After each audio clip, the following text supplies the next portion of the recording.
India হোক বা বাংলাদেশের শহরগুলির লুকস বা এস্থেটিক্সকে খারাপ করার পেছনে একটা প্রাইমারি রিজন হলো ওয়ারিং। কোনো প্যাটার্ন নেই, কোনো রেগুলেশন নেই, আর নাই তো কোনো রুলস আছে। শুধুমাত্র এক ছাদ থেকে অন্য ছাদ আর পোলের ওপর গুচ্ছাকারে ওয়ায়ার্স আমাদের দেশে লাগানো হয়। আর ইন্ডিয়া এবং বাংলাদেশ এইরকম খারাপ বেকার অবস্থায় কি করে পৌঁছালো সেটাই আজ আমরা আজকের ভিডিওতে জানবো। যখন আমি ওয়ারিং এর কথা বলি তখন এখানে শুধুমাত্র পাওয়ার গ্রিডের মাধ্যমে সাপ্লাই করা ইলেকট্রিক্যাল ওয়ায়ার্স এর কথাই হচ্ছে না। এখানে TV cables, internet wires, telephone cables আর বাকি যে সমস্ত কারণে ওয়ায়ার্স লাগানোর প্রয়োজন হয়, আমি সেই সমস্ত জিনিসের সম্বন্ধে কথা বলছি। তাহলে চলুন কিছু মেজর কারণ জেনে নেওয়া যাক এমনটা কেন হলো যে ভারত এবং বাংলাদেশের বিভিন্ন বড় বড় শহরগুলির এত সৌন্দর্য সব এই ইলেকট্রিক্যাল ওয়ারিং এর জন্য পুরোপুরি নষ্ট হয়ে গেল। প্রথমে জানা যাক আমাদের শহরের হিস্ট্রি। ইন্ডিয়া এবং বাংলাদেশের শহর অথবা স্পেসিফিক্যালি যদি বাড়িঘরেরও কথা বলি তো সেটা কখনো ইলেকট্রিক্যাল ওয়ারিং অথবা অন্য কোনো ধরনের ওয়ারিং এর হিসাবে ডিজাইনই করা হয়নি অনেক আগে থেকেই। একটা সময় যে পাতলা লম্বা ওয়ারিং কেবলস ঘর পর্যন্ত পৌঁছাতে হবে সেই হিসেবে শহরগুলি ডিজাইনই করা হয়নি। তো যখন ওয়্যার লাগানোর প্রয়োজন পড়লো তখন কোনো প্রি প্ল্যান্ড ডিজাইন বা কোনো গ্রিড প্যাটার্ন বা এরকম কোনো প্রভিশনস বানানোই হয়নি যাতে যথেষ্ট ইজিলি শহরের লুকস বা অ্যাস্থেটিক্সকে খারাপ না করে ওয়ায়ার্স ঘর পর্যন্ত পৌঁছানো যেতে পারে। সেই কারণে যখনই ওয়ায়ার্স লাগানোর কথা আসে তখনই বেশিরভাগ জোড়াতালি বা জুগাড় দিয়ে কাজ চালানো হয়েছে কোনো মতে। চটজলদি তাড়াতাড়ি কিভাবে ওয়ায়ার্স ঘর পর্যন্ত পৌঁছানো যায় এই কথাটার উপরই ফোকাস করা হয়েছিল, কিন্তু এই তার বিছানোর জন্য শহরগুলির লুকস কিভাবে খারাপ হচ্ছে তার উপর কোনো নজর দেওয়া হয়নি। অ্যাট দ্য সেম টাইম এই প্রশ্নটাও উঠে আসে যে ইন্ডিয়া বাংলাদেশ ছাড়াও এমন অনেক দেশ রয়েছে, স্পেশালি আমাদেরই সমসাময়িক ইউরোপ অথবা জাপানের মতো দেশের কথা যদি আমরা বলি তো সেগুলো হিস্টোরিক্যালি কখনোই কিন্তু ইলেকট্রিক্যাল ওয়্যারের হিসেবে ডিজাইন করা হয়নি। তাহলে তারা কিভাবে এত ভালো লুকস পেল? আপনি যদি ইউরোপ, আমেরিকা, জাপান, রাশিয়ার শহরে ঘুরতে যান তাহলে কখনোই রাস্তার উপরে ইলেকট্রিক্যাল ওয়্যারিং এর এইরকম বাজে জড়ানো পেঁচানো ওয়্যারিং কখনোই দেখতে পাবেন না। তাহলে তারা তাদের ওয়্যারিং কিভাবে ম্যানেজ করলো? এর পরের পয়েন্ট সেই বিষয়ের উপরই রয়েছে, সেটা হলো অ্যাক্সেস টু ইলেকট্রিসিটি। বন্ধুরা, 1900 সালের শুরুর দিকে যখন আমাদের দেশের মধ্যে কারেন্ট আলাদা আলাদা জায়গাতে পৌঁছানো শুরু হয়েছে সেই সময় আনডিভাইডেড ইন্ডিয়া খুবই গরিব একটা দেশ ছিল। ইনফ্যাক্ট ইন্ডিয়ার যে জেনারেল পপুলেশন ছিল তাদেরকে আমরা সোজাসুজি পুয়ার বা গরিব হিসাবে কনসিডার করতে পারি। অ্যাট দ্য সেম টাইম আমাদের যে শহরগুলো ছিল সেখানে কিছু এলিট ক্লাস ফ্যামিলির বাড়িঘর ছিল যেখানে কারেন্ট একটা লাক্সারি প্রোডাক্ট হিসেবে পৌঁছানোর মতো একটা ব্যাপার ছিল। আর এখানে যে অনেক আপার ক্লাসেস ছিল তারাই কেবলমাত্র বিদ্যুতের অ্যাক্সেস পেত। তারা কখনোই কারেন্টকে অ্যাজ আ রিসোর্স অথবা অ্যাজ অ্যান ইম্পর্টেন্ট বিষয় হিসাবে কখনোই ভেবে দেখেনি, যার অ্যাক্সেস করার অধিকার প্রতিটা মানুষের থাকা উচিত।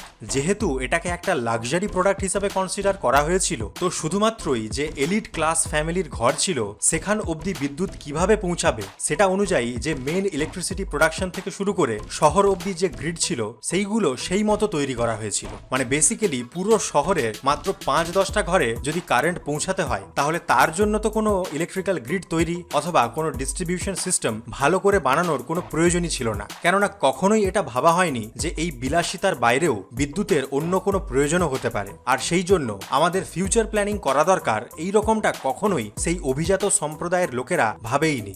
সেই জন্য শহরে যখন কারেন্ট সাপ্লাই প্রথমবার এলো তখন তাকে বিদ্যুৎ খুঁটিতে লাগিয়ে এক ছাদ থেকে আরেক ছাদে শুধুমাত্র ঘর অবধি পৌঁছানোই এর উদ্দেশ্য ছিল। আর এইভাবেই পুরো সিস্টেম বানানো হয়েছে।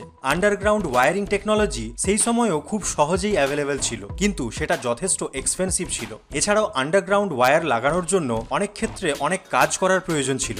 এই সব কিছুর জন্যই তারের ডিস্ট্রিবিউশনের উপরে কোনো নজর দেওয়া হয়নি। যদি আমরা বিদেশের তথা বেশ কিছু ইউরোপিয়ান কান্ট্রিজের কথা বলি তাহলে তারাও যথেষ্ট পুরনো ছিল এবং ভারত বাংলাদেশের মতোই সেই সময় একটা মিডল ইনকাম কান্ট্রি ছিল। অবভিয়াসলি কিছু এক্সেপশন এখানে ছিল, কিন্তু অনেক আগে থেকেই সেটা ইউএসএ হোক অথবা ইউরোপ এখানে ইলেকট্রিসিটিকে একটা বিলাসিতা নয় বরং অ্যাজ আ ইউটিলিটি হিসাবে দেখা হয়েছিল। যেরকম ভাবে জলের কানেকশন হয় আজকের দিনে ইন্টারনেটের কানেকশন, সেই রকম ভাবেই কারেন্টকেও তখন সেই হিসাবে দেখা হয়েছিল ইউরোপ আর আমেরিকাতে। এর কারণে হয়তো তারা তখনই ঘরে সমস্ত বিদ্যুৎ পৌঁছায়নি ঠিকই, কিন্তু অনেক আগে থেকেই এর প্রভিশন করে রেখেছিল যে কিভাবে বিদ্যুৎ সেখানের সমস্ত ঘরে ঘরে পৌঁছাবে যদি ভবিষ্যতে এর প্রয়োজন পড়ে। ঠিক যেভাবে আমাদের এখানে বিগত কয়েক দশক ধরে ফিউচারের কথা ভেবে রোড ম্যাপস বানানো হয়েছে, যা অ্যাকচুয়ালি শুধুমাত্র রাস্তার জন্যই রিজার্ভ, যার কারণে ভবিষ্যতে যদি কোনো ঘরের প্লট ডেভেলপমেন্ট হয় তো তার জন্য রোড অ্যাক্সেস যাতে ঠিকভাবে থাকে, জলের কানেকশন যাতে ঠিকভাবে পৌঁছে যায়, সে কথা মাথায় রাখা হয়। ঠিক সেইভাবেই ইউরোপ আর আমেরিকার মধ্যে কারেন্ট সাপ্লাইয়ের হিসেব মতো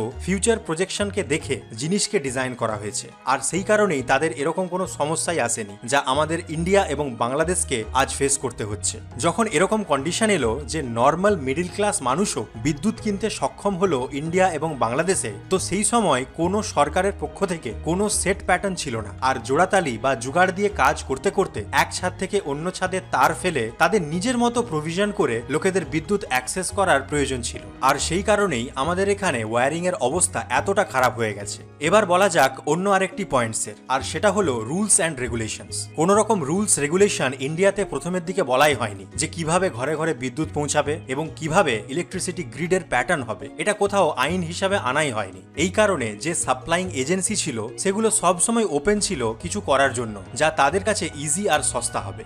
আজকের দিনে আপনি কোথাও আপনার ইচ্ছে মতো রোড বানাতে পারবেন না, এর জন্য আপনার পারমিশনের প্রয়োজন। কিন্তু কারেন্ট সাপ্লাই পাওয়ার জন্য এরকমটা কোনো নিয়ম করাই হয়নি। আর দুর্ভাগ্যবশত আজকের দিনে ইন্টারনেট কেবলসের সাথেও একই অবস্থা হচ্ছে। সরকার কোনো নিয়ম কানুন তৈরিই করেনি যে এগুলো আন্ডারগ্রাউন্ড হওয়া প্রয়োজন, এক পোল থেকে একটা নির্দিষ্ট লিমিটে কতগুলি ওয়্যার বেরোবে, প্রতিটা ঘরে ঘরে একটা গ্রিড পৌঁছানোর একটা প্রভিশন থাকবে, ইত্যাদি কোনো কিছুই করা হয়নি। এই সব কোনো রুলস গভর্নমেন্ট তৈরিই করেনি। তো ফাইনালি যখন প্রাইভেট কোম্পানিজের ইনভলভমেন্ট হয় তখন কোনো রুলস না থাকার কারণে তারা বিন্দাস যেভাবে ইচ্ছে ওয়্যারিং লাগায়। আর এটাই আমাদের শহরের অবস্থা আরো খারাপ করে দেয়, সৌন্দর্য পুরোপুরি নষ্ট করে দেয়। এরপরের পয়েন্ট হলো কস্ট বা খরচ, যেটা কিনা প্রতিটা ইনফ্রাস্ট্রাকচার ইন্ডাস্ট্রির একটা বড় সমস্যা।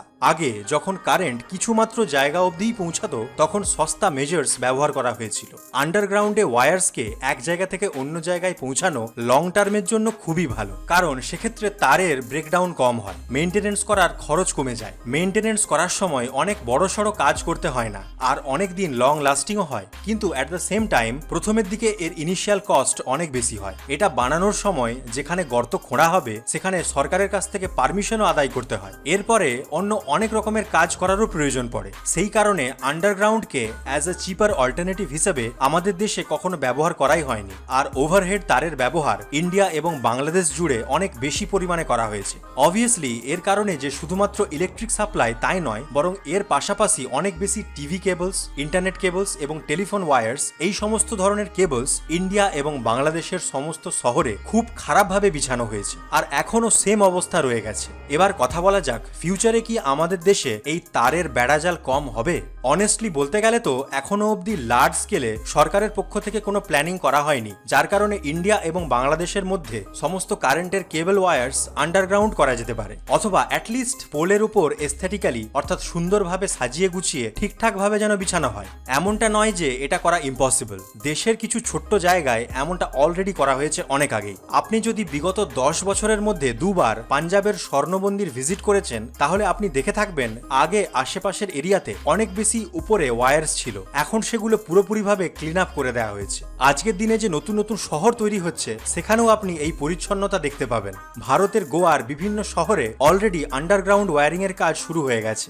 বাংলাদেশের সিলেট হলো প্রথম শহর যেখানে আন্ডারগ্রাউন্ড ওয়্যারিং সবার প্রথমে ডেভেলপ করা হয়েছে। এছাড়াও বাংলাদেশের বিভিন্ন শহরে আস্তে আস্তে এই কাজটি করার কথা সরকার নিজেই কবুল করেছে। এছাড়াও যখন আমাদের দেশে কোনো পকেটের মধ্যে রিডেভেলপমেন্ট হয়, যেখানে বড় পুরনো এলাকাকে রিডেভেলপ করা হয়, তো তখন নতুন ডেভেলপার্সরা লক্ষ্য রাখে যে পুরনো ওয়্যারিং ছিল তার কম্প্যারিজনে যাতে বেটার ওয়্যারিং লাগানো হয়। আর এই টেকনিকের মাধ্যমে খুব কম স্পিডে হলেও দেশের মধ্যে ওয়্যারিংকে ঠিক করা হচ্ছে। কিন্তু গভর্নমেন্টের তরফ থেকে অনেক কম জায়গায় আজ অব্দি টাকা ইনভেস্ট করা হয়েছে এই প্রবলেমকে সলভ করার জন্য। আশা করছি আপনার ভিডিওটা খুব ভালো লেগেছে এবং আপনি নতুন কিছু শিখতে পেরেছেন। ভিডিওটা ভালো লাগলে অবশ্যই একটা লাইক করুন এবং শেয়ার করে দিন আপনার বন্ধু বান্ধবদের সাথে। আর কমেন্টে জানান আমাদের দেশে এই ইলেকট্রিক্যাল ওয়্যারিং এর দুরাবস্থা দূর করার জন্য আর কি কি উপায় অবলম্বন করা যেতে পারে। আর চ্যানেলে নতুন হলে সাবস্ক্রাইব করতে ভুলবেন না এবং পাশে থাকা বেল আইকনটি প্রেস করে দেবেন যাতে চ্যানেলে এইরকমই ভিডিওস আপনি আরো দেখতে পারেন। Thanks for watching.